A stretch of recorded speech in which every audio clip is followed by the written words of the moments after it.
नमस्कार। जय श्री महाकाल। मैं पंडित शेष नारायण आचार्य आप सभी को आने वाला जो 5 अगस्त है, 5 अगस्त वाले दिन सावन के महीना के शुक्ल पक्ष का एकादशी तिथि है। इस एकादशी तिथि का नाम पुत्रदा एकादशी है। जो लोग एकादशी व्रत करते हैं, शुक्ल पक्ष का एकादशी भगवान विष्णु माता लक्ष्मी को अर्पण होता है, समर्पण होता है। पर सावन का महीना एक विशेष महत्व रखता है। यदि इस दिन आप एकादशी व्रत करते हैं शुक्ल पक्ष में, तो ये भगवान शिव को समर्पण किया जाता है, अर्पित किया जाता है। तो जो लोग एकादशी व्रत करते हैं, वो अपने मन में स्वयं ही संकल्प करें। क्यों संकल्प इसलिए करें? जो कि मन में संकल्प करते हुए सोच बनाएं, जो मैं एकादशी जो व्रत कर रहा हूं, इस एकादशी व्रत का भगवान विष्णु शयन निद्रा में हैं, तो उनको जगाया न जाए, इसलिए सावन के महीने में भगवान शिव को अर्पण किया जाता है। और विधि विधान के साथ शालिग्राम के साथ साथ भगवान शिव की भी पूजा का विधान है। जहां तुलसी दल का विधान होगा, वहां बेलपत्र का भी विधान है।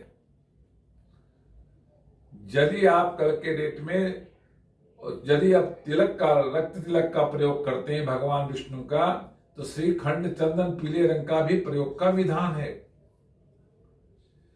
यदि आप गंगा जल में तुलसी डाल के भगवान विष्णु का अभिषेक करते हैं, तो गंगा जल में बेलपत्र डाल करके आप भगवान शिव को अभिषेक कर सकते हैं। ये दोनों का अभिषेक एक साथ हो और सावन का महीना हो, एकादशी का तिथि हो, जहां एक तरफ तुलसी का वृक्ष का पूजा हो, दूसरी तरफ बेलपत्र वृक्ष का पूजा हो, और दोनों को एक साथ जोड़ने के लिए वहां पे विधि विधान से पूजा करने के लिए केला का फल होना भी जरूरी है। तो शास्त्र मानता है, जो विधि विधान के साथ जो पुत्रदा एकादशी में व्रत के साथ साथ भगवान का आराधना पूजन करते हैं, यदि आप विष्णु सहस्त्र नाम का पाठ करते हैं, तो आपको रुद्र सूक्त का भी पाठ करना चाहिए। आप रुद्राष्टक का भी पाठ करना चाहिए। आप इस तरह से शास्त्र मानता है, दोनों को एक साथ चलाने की जरूरत होती है इस एकादशी व्रत में। जो लोग पुत्र, जिसका संतान में पुत्र नहीं है, उसके लिए तो लाभ होता है। जिनका पुत्र है, उनके पुत्र में दोनों प्रकार की बौद्धिक क्षमता और साथ में शारीरिक क्षमता को अच्छी तीक्ष्ण प्राप्ति और तेजी प्राप्त होता है। ये जो व्रत है, आपको संसार में भगवान विष्णु के साथ साथ भगवान शिव भी इस दिन जो एकादशी व्रत है मोक्षदायक माना गया है। तो जो कोई एकादशी व्रत करते हैं, वो मोक्ष की कामनाओं से करते हैं।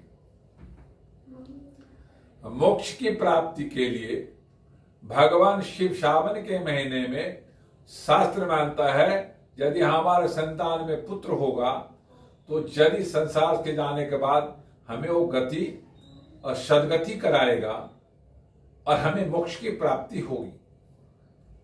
इसी तरह से जब भगवान शिव, भगवान विष्णु इस एकादशी के व्रत में सहायक सिद्ध होता है, तो विधि विधान के साथ पूजन अर्चन करें, मंत्र का जाप करें, सुबह से रात्रि तक का भजन कीर्तन करें, भगवान को आवाहन करें, आप उनको आरती करें, 11 घी का दीपक जलाएं, और सब कुछ करते हुए अगले रात्रि में जब सुबह उनको भगवान को नमस्कार करते हुए फिर व्रत को खोलें, तो तुलसी दल और वो जो साथ में तुलसी दल के साथ खोलते हुए बेलपत्र को टच कर लें। तुलसी दल को बेलपत्र टच कराते हुए जल में डाल करके फिर व्रत को आह्वान करते थोड़े अपना ग्रहण करके व्रत को समाप्त करें। और किसी को भी आप ब्राह्मण देवता किसी मंदिर में अपने भोजन या फल कुछ भी वस्तु उनको अर्पण करते हुए फिर अपने आप को ग्रहण करें। तो इस व्रत का संपूर्ण विधान माना गया है। ये वीडियो यदि आपको अच्छा लगा हो तो लाइक करना, सब्सक्राइब करना, शेयर करना ना भूले। ओम शांति।